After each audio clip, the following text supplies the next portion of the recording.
జగన్ గారికి నాకు అవకాశం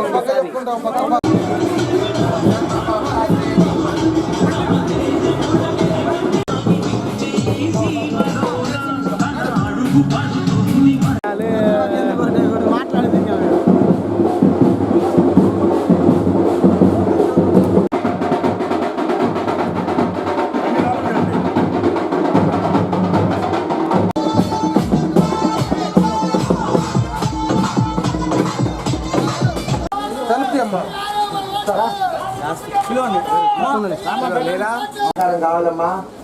జగన్ గారికి నాకు కోటేయండి, రోడ్డు వేసి డ్రైన్ కట్టి నీళ్ళు ఇప్పిద్దాం.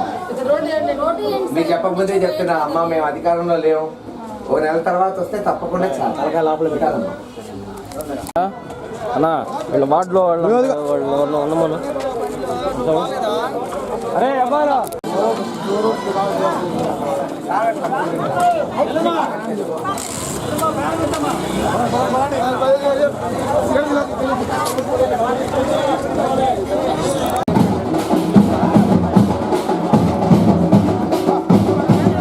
ఇక నుంచి చావో రేవో రాజకీయాలు పల్నాడులోనే.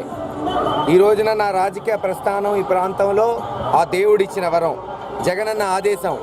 ఈ ప్రాంతంలో వైఎస్ఆర్సీపీ నాయకులు కార్యకర్తలు చూపిస్తున్న ప్రేమ, వాళ్ళ ద్వారా మా తాత తండ్రులు కాసు బ్రహ్మాందరెడ్డి గారు, కాసు కృష్ణారెడ్డి గారు, వెంకటరెడ్డి గారు ఎలాగైతే ఈ ప్రాంతంలో అనేక పదవులు చేపట్టి అభివృద్ధి చేశారు.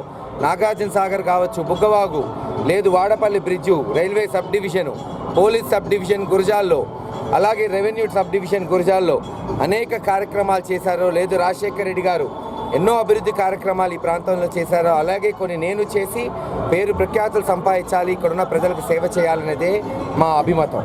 పాపం ఎరపతిని శ్రీనివాసరావు గారు అంటున్నారు కాసు బ్రహ్మాందరెడ్డి గారు, వెంకటరెడ్డి గారు ఓడిపోయారు, కృష్ణారెడ్డి గారు ఓడిపోయారు అని.